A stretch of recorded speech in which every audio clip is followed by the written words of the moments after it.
La Guerra de las Malvinas.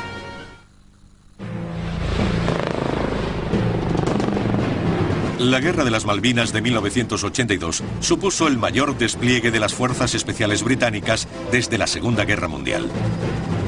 El Special Air Service, SAS, el Escuadrón Especial Anfibio, SBS, y la Unidad de Guerra en Montaña y Zona Ártica de los Marines Reales llevaron a cabo incursiones espectaculares durante la guerra.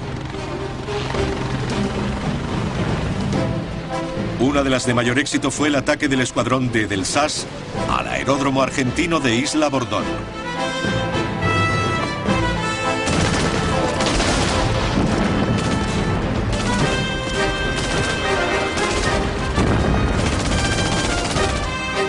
Destruyeron 11 aviones argentinos que habían supuesto una seria amenaza para los desembarcos anfibios británicos en las Islas Malvinas.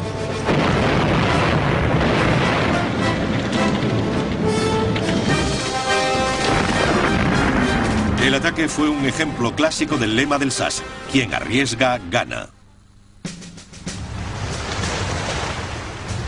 Situadas al sur del Atlántico, las Islas Malvinas han sido objeto de disputa entre Gran Bretaña y Argentina desde el asentamiento británico en la zona en 1833.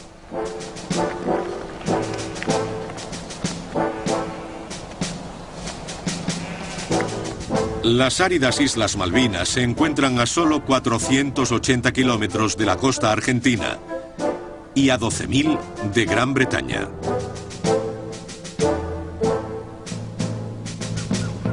A comienzos de la década de 1980, sus 1.800 habitantes eran incondicionalmente británicos y se oponían firmemente a cualquier relación con Argentina.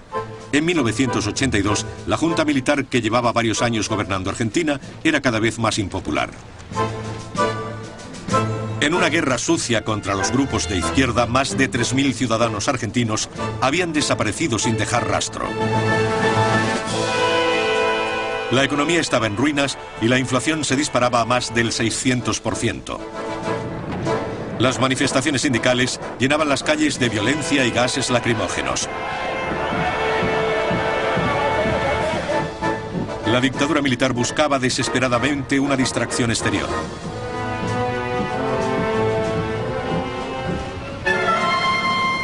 Y la encontró el 19 de marzo de 1982, cuando unos trabajadores argentinos comenzaron a desmantelar viejos edificios en las Georgias del Sur, de posesión británica, a unos 1.500 kilómetros al sudeste de las Malvinas. Les acompañaban algunos soldados argentinos que izaron ilegalmente la bandera de su país. Los británicos exigieron arriarla y la retirada de las tropas. Ante el incumplimiento, el buque Endurance fue enviado desde las Malvinas hasta las Georgias del Sur para eliminar toda presencia militar argentina. Los gobernantes argentinos tomaron esta intervención por una acción de guerra. El 2 de abril, más de 700 infantes de marina argentinos desembarcaron en las Malvinas y doblegaron a la pequeña guarnición de 67 soldados de marines reales que protegía las islas. Los británicos fueron capturados por la unidad de buzos tácticos de las Fuerzas Especiales Argentinas y obligados a rendirse.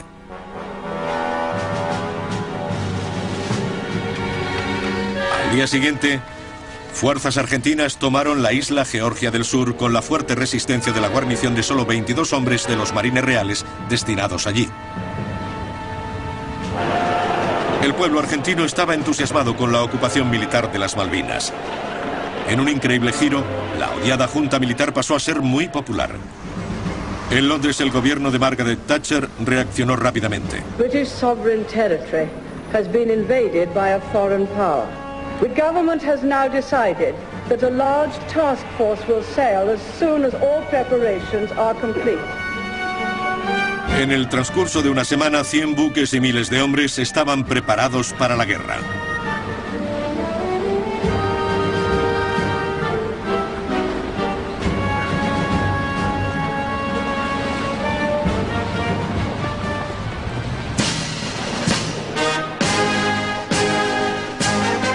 Lunes 5 de abril, la fuerza operativa zarpó hacia las Islas Malvinas en un viaje de 12.000 kilómetros.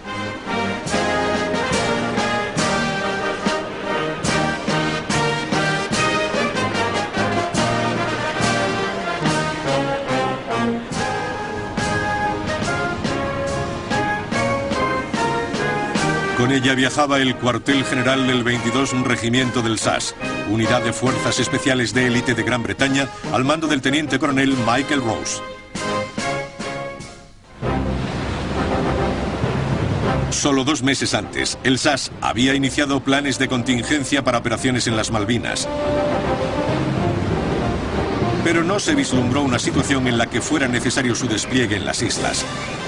Ahora las tropas ensayaban sus técnicas mientras que la fuerza se dirigía al sur.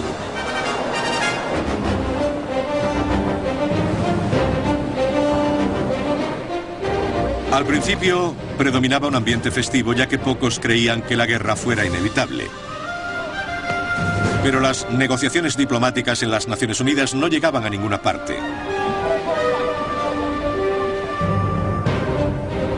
El 5 de abril, el escuadrón D del SAS se adelantó hasta la base estadounidense de la isla Ascensión, cerca del Ecuador.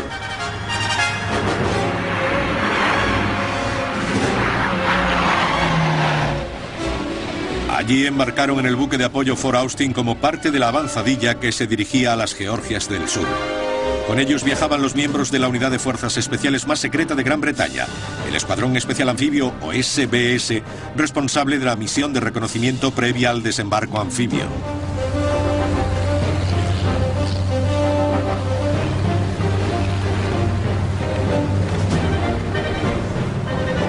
Mientras tanto, submarinos nucleares de la Marina Británica ya se encontraban patrullando el Atlántico Sur. Y el 7 de abril, el Reino Unido declaró una zona de exclusión total de 200 millas alrededor del archipiélago. Cualquier barco o avión que entrara en la zona podría ser destruido. 2 semanas después, las fuerzas de avanzadilla llegaban a las Georgias del Sur. Tropas de montaña del escuadrón D del SAS fueron transportadas en helicóptero para el asalto.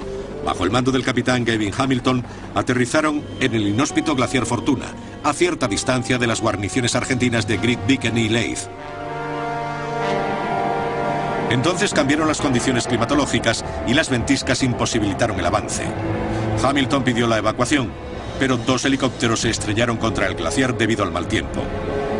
Finalmente, los hombres de las tropas de montaña fueron rescatados en medio de una fuerte ventisca por un helicóptero Wessex apodado Humphrey, hábilmente pilotado por el capitán de corbeta Ian Stanley. 19 hombres entraron en un helicóptero diseñado para llevar solo a 5. Por su brillante intervención, Stanley fue condecorado con la Orden de Servicios Distinguidos. Sin desanimarse, el comandante del destacamento del SAS, Cedric Delbs, decidió desembarcar a sus tropas en 5 botes neumáticos Géminis.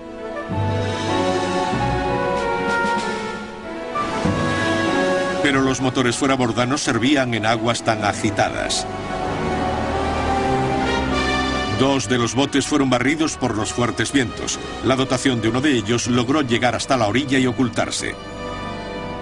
La otra fue rescatada por Ian Stanley en su helicóptero Humphrey.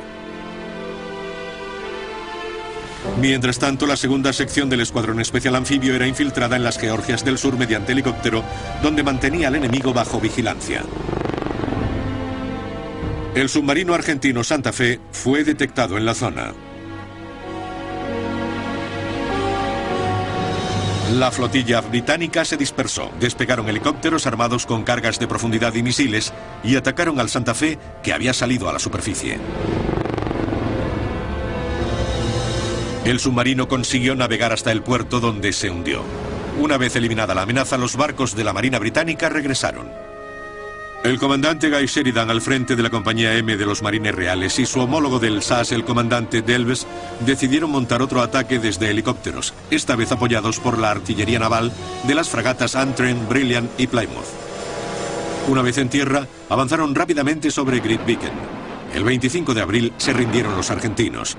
Fue una victoria pequeña, pero significativa, y el gobierno no tardó en sacarle provecho. The commander of the operation has sent the following message. Be pleased to inform Her Majesty that the White Ensign flies alongside the Union Jack in South Georgia. God save the Queen. What happens next, Mr. Knott? Thank you very much. Just rejoice at that news and congratulate our forces and the Marines. La reacción en Argentina fue igual de beligerante.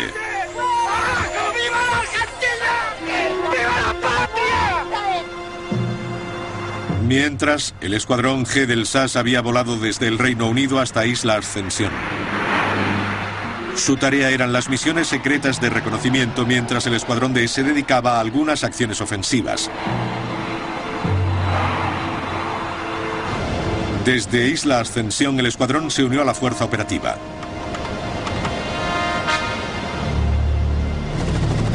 Sus hombres pudieron empezar a entrenar con el escuadrón de helicópteros que debía prestar apoyo a las unidades de fuerzas especiales.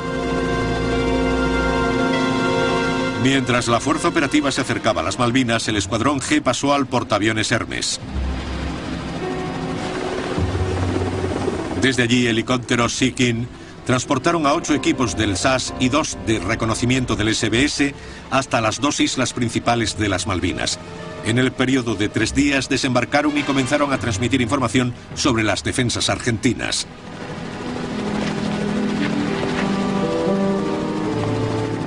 Solo un mes después de la ocupación, la campaña para recuperar las Malvinas estaba a punto de comenzar.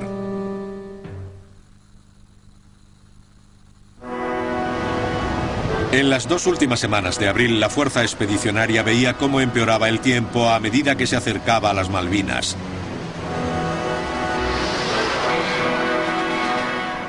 Mientras el secretario de Estado norteamericano Alexander Haig llevó a cabo una agotadora gira diplomática entre Londres y Buenos Aires en un intento de evitar un conflicto abierto. Pero ni el pueblo argentino ni la dictadura militar estaban dispuestos a ceder. En Buenos Aires se celebraban grandes manifestaciones patrióticas para celebrar la incorporación de las Malvinas a la madre patria. En Londres, Haig descubrió que la palabra compromiso no estaba en el vocabulario de Margaret Thatcher.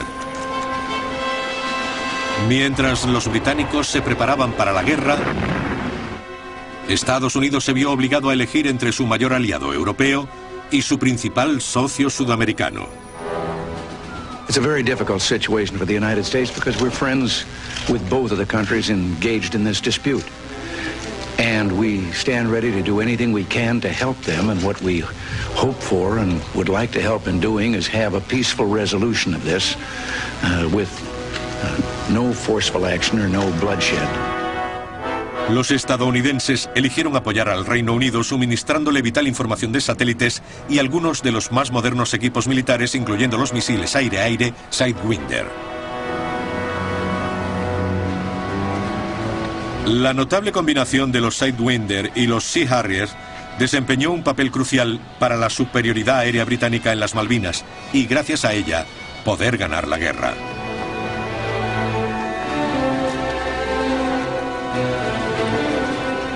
La unidad norteamericana de fuerzas especiales Delta Force facilitó al SAS equipos de comunicación de alta tecnología y misiles antiaéreos Stinger, que ni siquiera la Delta Force había utilizado en combate. Mientras los argentinos reforzaban su presencia militar en las islas. Pero sus fuerzas armadas llevaban más de 100 años sin entrar en combate, y muchos de sus soldados eran reclutas con pocas semanas de adiestramiento. En comparación, los soldados británicos llevaban luchando y muriendo por su país cada uno de los años del último siglo, excepto uno. Como profesionales, desplegaron un nivel inigualable de preparación y entrega. Pero luchar a 12.000 kilómetros de casa suponía una gran desventaja. A comienzos de mayo, los argentinos contaban con 11.000 efectivos en las islas, más 42 aviones y helicópteros. Estaban bien equipados con potente artillería y morteros, numerosas armas antiaéreas y misiles, así como con modernos sistemas de comunicación y equipos de guerra electrónica. Los comandos del SAS y el SBS montaron puestos de observación en las islas desde los cuales podían vigilar el número y la disposición de las tropas argentinas. Durante más de un mes, los observadores permanecen inmóviles y en silencio en sus puestos, vigilando las posiciones argentinas bajo un tiempo inclemente, sin abrigo y con poca comida. La información que transmitían a la fuerza operativa era crucial para determinar dónde se podrían efectuar los desembarcos anfibios.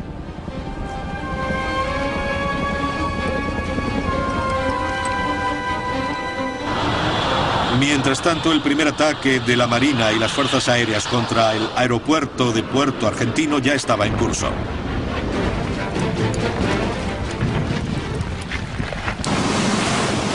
La tensión subió el 2 de mayo cuando el submarino nuclear británico Conqueror detectó al crucero argentino General Belgrano y su escolta justo al borde de la zona de exclusión total de 200 millas impuesta por el Reino Unido. A pesar de que los argentinos no estaban violando la zona, el gabinete de guerra británico decidió que sus armas suponían una amenaza potencial para la fuerza operativa. El general Belgrano fue torpedeado y hundido. 321 hombres perdieron la vida. La guerra había comenzado. Con los portaaviones de la Fuerza Expedicionaria a solo 250 millas al noreste de las Malvinas, los argentinos no tardaron en preparar su venganza. El 4 de mayo, un par de cazabombarderos Super Étendard de fabricación francesa despegaron de Argentina. Iban armados con misiles antibuque Exocet, también franceses. Volando por debajo de la cota de detección del radar, los aviones se aproximaron a la fuerza operativa a gran velocidad. A una distancia de 50 kilómetros se descubrieron y fijaron sus objetivos. Tan pronto fueron identificados, dispararon los misiles Exocet. Volando a tan solo 6 kilómetros sobre la superficie del mar y a 1000 kilómetros hora, uno de los Exocet alcanzó al destructor Sheffield.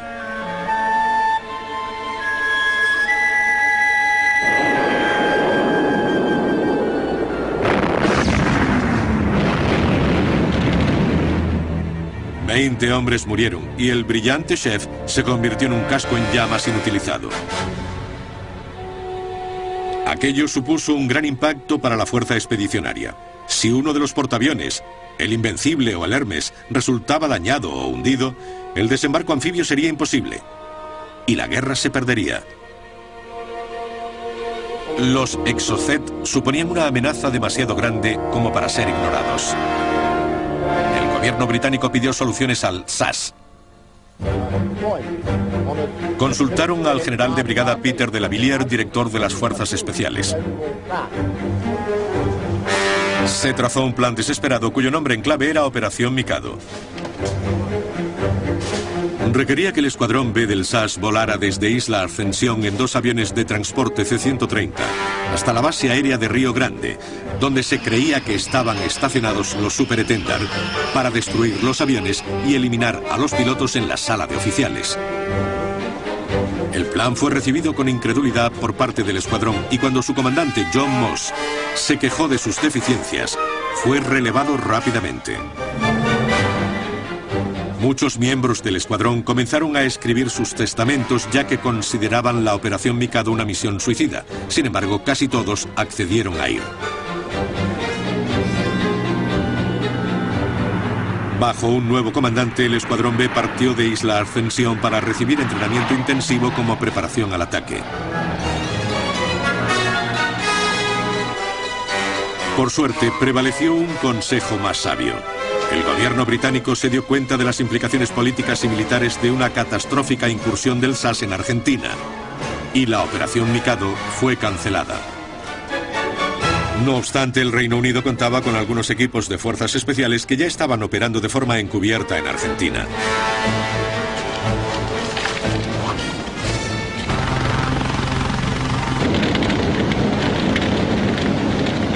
Los argentinos fueron conscientes de ello cuando el 20 de mayo se descubrió un helicóptero Sea King de la Marina Británica estrellado en el neutral Chile. Las autoridades chilenas no tardaron en enterrarlo, pero su tripulación apareció en una rueda de prensa. Whilst on sea patrol, we experienced an engine failure. Due to adverse weather, it was not possible to return to our ship in this condition. We therefore sought refuge in the nearest neutral country. Oficialmente su explicación fue aceptada, pero todo indicaba que el equipo llevaba a cabo una misión encubierta. El tripulante de la derecha era uno de los pilotos de helicópteros con más experiencia de la Fuerza Operativa Británica. Y el aparato se estrelló en un punto equidistante de 3 importantes bases aéreas, desde las que los argentinos lanzaban sus ataques. Un buque de inteligencia de la Armada Británica permaneció oculto entre las muchas ensenadas e islas de las cercanas aguas neutrales chilenas. Seguía sin ser descubierto.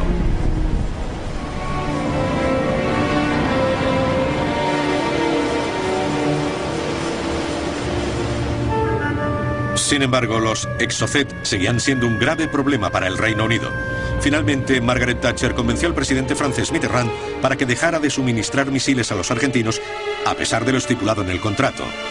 Aquello fue un sacrificio para los franceses. El precio acordado por cada Exocet era de $450.000. Pero los argentinos estaban dispuestos a pagar $1 millón. El servicio secreto británico recibió $50 millones para la compra de todos los que hubiera en el mercado internacional de armas. Aquellos que no podían ser comprados eran saboteados. Pero los argentinos no estaban dispuestos a rendirse. A comienzos de mayo de 1982, la Fuerza Operativa Británica había conseguido la supremacía aérea sobre las Islas Malvinas.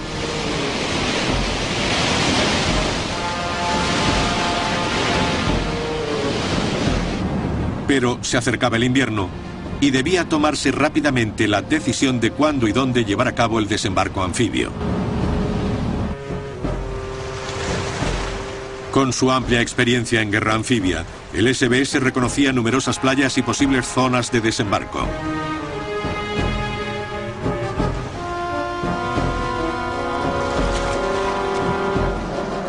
Esta es la imagen de una de las zonas de desembarco en Puerto San Carlos, que fue elegida finalmente. Trabajando principalmente de noche, los comandos del SBS se acercaban a la costa en lancha o buceando. Utilizaban equipos especializados como este para registrar el perfil de las playas y determinar cuál era la más apropiada para desembarcar. A pesar de ir armados, los miembros del SBS preferían operar según su lema: más vale astucia que fuerza. Con la ayuda de la información del SBS se tomó la decisión de desembarcar en la costa oeste de Isla Soledad, en el estrecho de San Carlos. Pero el escuadrón G del SAS había identificado una amenaza potencial en la zona opuesta.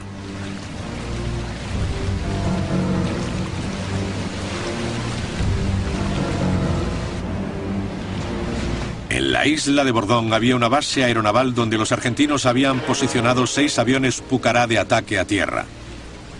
Armados con misiles y bombas de napalm, podían causar numerosas bajas entre las tropas apiñadas en las playas de desembarco.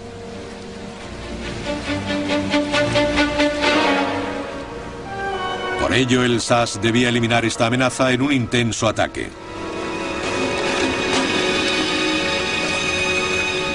La noche del 11 de mayo, un equipo de reconocimiento llevó a cabo una infiltración encubierta en canoa. Tras esconder el bote, el equipo estudió la base de la isla Bordón durante varios días.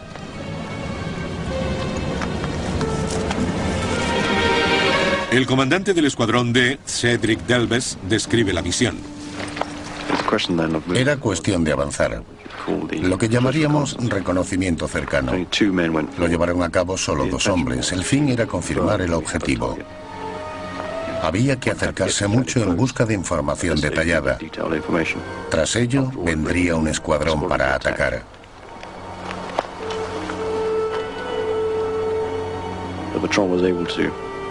Los comandos fueron capaces de contar hasta 11 aviones dispersos por la pista de aterrizaje. Tan pronto como pudieron, después de anochecer, regresaron y transmitieron un mensaje al escuadrón. La unidad envió 40 hombres más hacia la isla, en medio de la oscuridad y la tormenta. Sería incorrecto decir que la tensión aumentaba a cada momento, pero ansiábamos bajar del helicóptero. Cuanto antes acabáramos, antes seríamos dueños de nuestro destino. Habíamos elegido un punto de aterrizaje por detrás del objetivo, a unos 8 kilómetros, para que el enemigo no detectara nuestra llegada. Queríamos llegar lo antes posible para desembarcar rápidamente y que el helicóptero se fuera. Los comandos se adelantaron hasta la patrulla y recibieron el plan actualizado. Okay, if you can close in now because this position is defended. Okay, it's going to have to be a very quick briefing because we're about an hour late now. Estuve controlando el tiempo desde que partimos. Sabía que nos estábamos quedando sin él.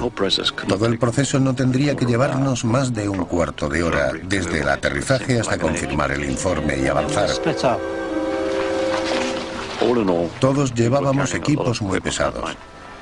El peso medio que soportaba cada uno era de 18 a 20 kilos, y los equipos viejos entre 10 y 13 kilos. Así que llegamos al último punto de control para el retorno de la tropa. También sería la posición Morse.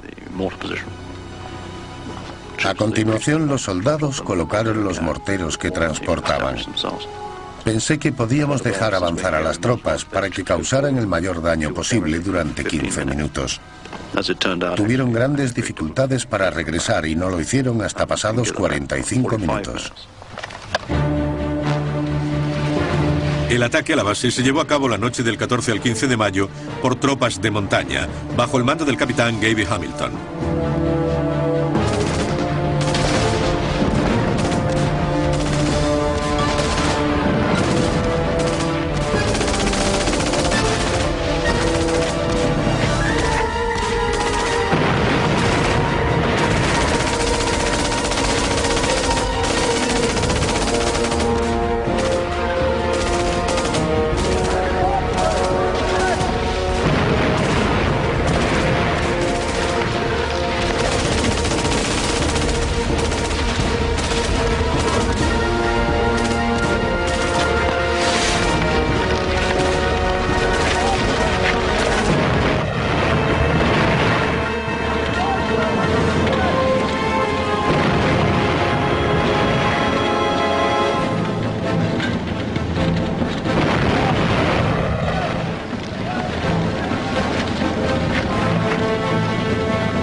El asalto fue un éxito.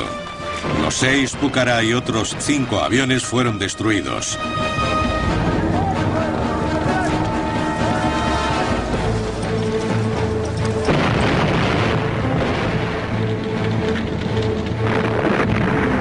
Solo 2 miembros del SAS sufrieron heridas leves y todos los asaltantes regresaron al portaaviones Hermes a salvo.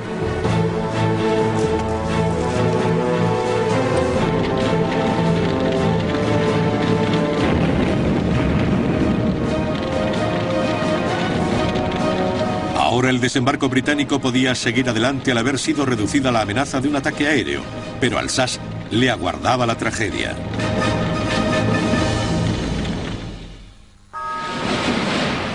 El ataque a la isla Bordón había sido un éxito. El 15 de mayo la fuerza operativa británica podía hacer sus últimos preparativos para el desembarco en las Malvinas. Pero el 19 de mayo, durante un vuelo administrativo, un helicóptero Sea King que transportaba a tropas de los escuadrones D y G del SAS fue golpeado por un ave de gran tamaño. El helicóptero cayó al mar y 20 miembros del regimiento fallecieron. Era el mayor número de bajas sufrido por el SAS desde la Segunda Guerra Mundial. A pesar de la tragedia, los británicos desembarcaron en el estrecho de San Carlos la mañana del 21 de mayo.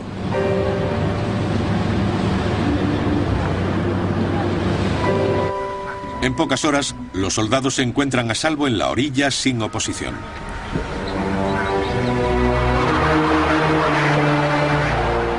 Entonces la Fuerza Aérea Argentina ataca con coraje y determinación.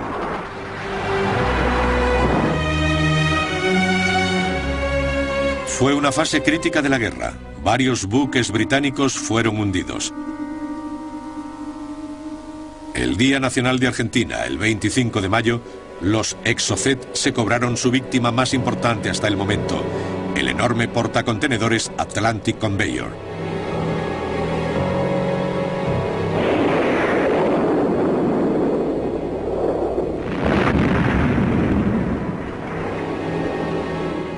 Se perdieron miles de toneladas de irreemplazable material militar, pero el Atlantic Conveyor también llevaba helicópteros vitales para el transporte de tropas a través de Isla Soledad y su avance hasta la capital, Puerto Stanley.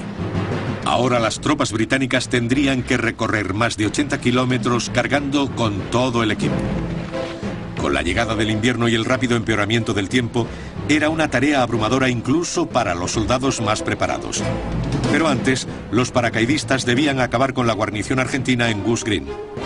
A medida que avanzaban eran atacados por aviones Pucará. De repente, un miembro del SAS salió de su escondite entre los arbustos y disparó un misil Stinger. Uno de los Pucará cayó envuelto en llamas. Los otros huyeron y no regresaron para cubrir a sus camaradas en la batalla que se produjo a continuación. El 28 de mayo, los 600 hombres del segundo batallón del regimiento de paracaidistas consiguieron una gran victoria en Goose Green. Tras 14 horas de combate, la guarnición argentina de 1.200 hombres se rindió. Mientras, una patrulla del SAS había descubierto que el Monte Kent, una importante posición en una colina a tan solo 16 kilómetros al oeste de Stanley, estaba débilmente defendida por los argentinos. El teniente coronel Rose envió inmediatamente a todo el escuadrón D para tomar la posición. Durante días, el SAS libró continuos ataques hasta que llegaron los refuerzos.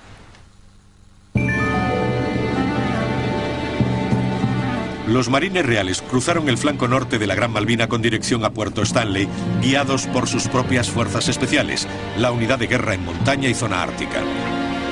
Estos marines estaban entrenados para luchar y sobrevivir en las condiciones climáticas y ambientales más duras del mundo.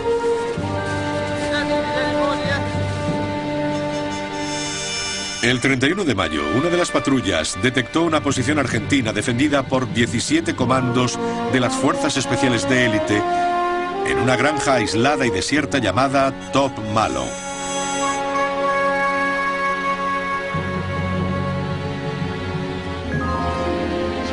Los marines alertaron a su comandante, el capitán Ross Bowell, quien decidió atacar con todos los hombres disponibles. Los 19 marines se dividieron en dos equipos, uno de los cuales se apostó en una colina cercana a la granja. Su misión era dar apoyo al grupo de asalto compuesto por 12 hombres que atacaron la posición desde otra colina adyacente. Los marines no quedaron muy impresionados con la disposición para el combate de sus oponentes. Su profesionalidad dejaba mucho que desear. No debían haber permanecido en una granja aislada con casi todos apostados en su interior. Y en todo caso tendrían que haberse mantenido apartados del edificio para cubrir los accesos, pues hicimos notar nuestra presencia en varias ocasiones. Provocamos una estampida de ovejas accidentalmente, tropezamos con algunas al aterrizar y un verdadero profesional se habría dado cuenta de ello. Sin embargo, suplían su falta de profesionalidad con valor, porque no carecían de él. La batalla estaba a punto de comenzar, con el grupo de apoyo disparando a la granja granadas antitanques. La intención de Boswell era que el grupo de asalto avanzara en dos secciones que se cubrieran mutuamente, pero las cosas no salieron como había planeado. Siempre recordaré el ataque. Iba corriendo a la carga y pensando, todos me han desobedecido excepto uno. Genial. Los hombres habían cargado con la bayoneta calada. Los argentinos fueron pillados totalmente desprevenidos. La primera constancia que tuvieron de nuestra presencia fue la explosión del edificio. Todos los que pudieron salieron de la casa y lucharon. Llevaban sus armas y lucharon con ellas hasta que no pudieron más. Los argentinos supervivientes del ataque inicial salieron del edificio y corrieron hasta un arroyo para tomar posiciones en la orilla. La munición almacenada en Top Malo estalló y el edificio se incendió. El humo enmascaró el avance de los marines que cargaban contra los argentinos.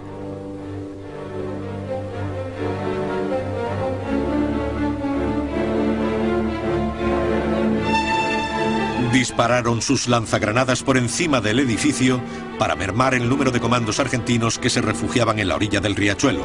Dos miembros de los grupos de asalto resultaron gravemente heridos bajo el intenso intercambio de fuego.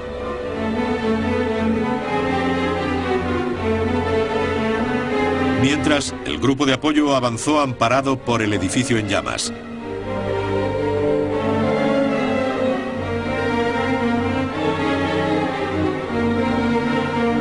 Bordearon la granja y atacaron a los argentinos por el flanco.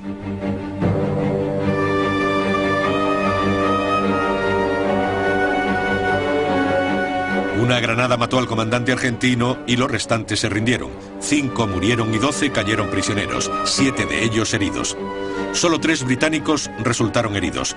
En 28 minutos de combate, tropas de las Fuerzas Especiales Argentinas habían sido vencidas de modo decisivo. Tras atender a los heridos, aún quedaba una tarea: examinar el campo de batalla. Para entonces, el edificio se había derrumbado. Y aún quedaba otra tarea: inspeccionar los otros edificios. Habíamos conseguido sacar a todos de la granja y el establo, pero aún quedaba otra construcción. El retrete tenía que ser examinado. Y el hombre que estaba más cerca era MacGregor. Le grité: inspecciona el retrete. El capitán Boswell me ordenó que examinara el retrete. Creo que esperaba que fuera hacia allí, llamara a la puerta y dijera: disculpe, ¿le importaría salir y unirse a nosotros? Me di la vuelta y pensé: no voy a entrar ahí de ningún modo. Puede que haya alguien. Así que acerqué una revista ardiendo al retrete y se prendió el metano acumulado en el cubo. El retrete saltó en pedazos y todos los chicos pensaron que fue un final fantástico. Todos lanzamos gritos cuando desapareció en medio de una gran llama azul. Pensamos que fue un gran final al combate en Top Malo. Las tropas argentinas de las colinas que dominaban Stanley sufrían ahora toda la fuerza de la ofensiva británica. Mientras las tropas se preparaban para la batalla final en la recuperación de las Malvinas, su artillería machacaba las guarniciones argentinas en torno a la capital.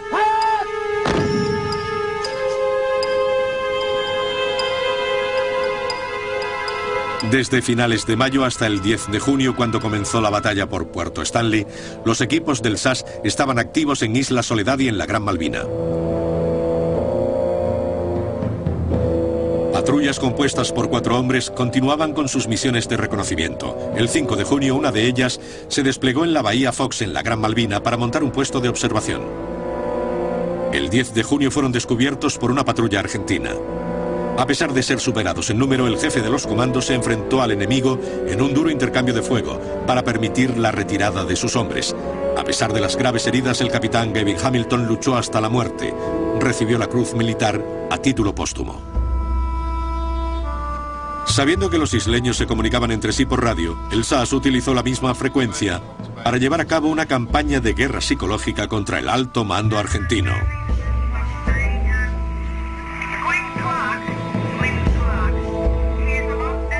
En esta etapa, solo la doctora Alison Bliney tenía permiso para utilizar la radio y poder tratar a sus pacientes. El 8 de junio, el SAS estableció su primer contacto con los argentinos a través de ella. A partir de ese momento, el SAS fue aplicando una presión creciente sobre los argentinos para que aceptaran una rendición honrosa antes de verse envueltos en la inútil batalla final por Puerto Stanley, con el inevitable resultado de bajas civiles. La noche del 13 de junio, mientras se combatía por las colinas que dominaban Puerto Stanley, el SAS y el SBS llevaron a cabo una última maniobra de distracción junto con el primer escuadrón de ataque de los Marines Reales. Tras una reunión informativa, partieron en lanchas de asalto para atacar una base logística argentina cerca de Stanley.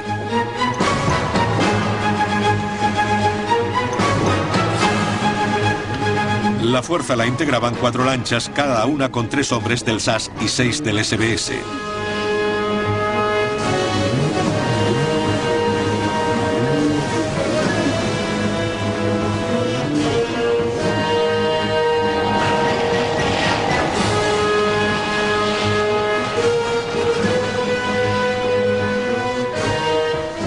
En cuanto las lanchas de asalto llegaron a la orilla, fueron alumbradas por los focos de un barco hospital argentino.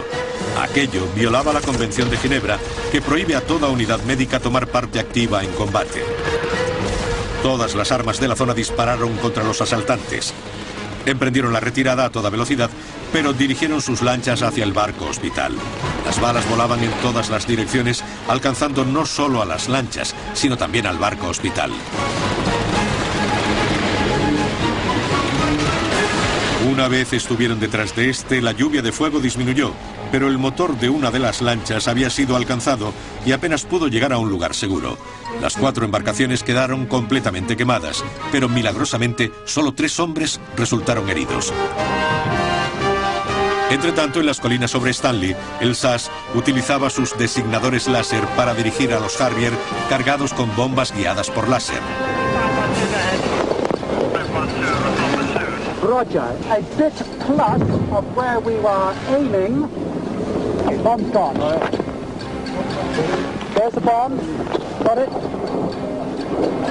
Okay. Switch on. Yes, got it. Just a little bit over from where I was aiming. An absolute duty, I would say. Probably where there is a defensive position. What was it, 1,000 pounder? Yeah. Roger, I have my number 2 with other weapons if you'd like them to deliver on a... Spot on here. También dirigían un devastador fuego de artillería contra las tropas argentinas apostadas en las colinas.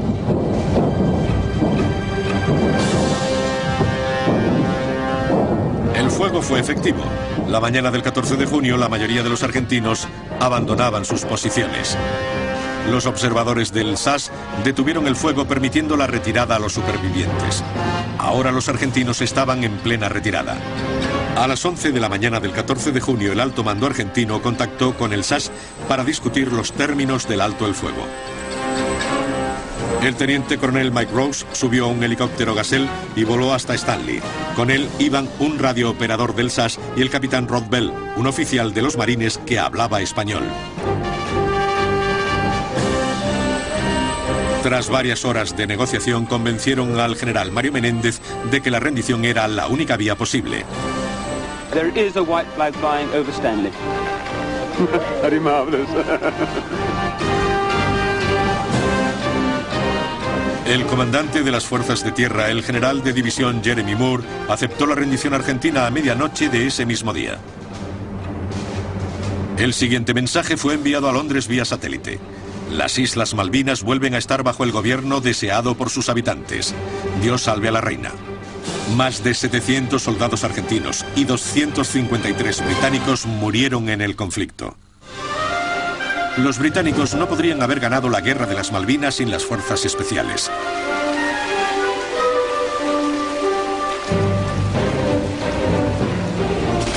Su pericia aseguró el desembarco del grueso de las tropas británicas tras un viaje de 12.000 kilómetros.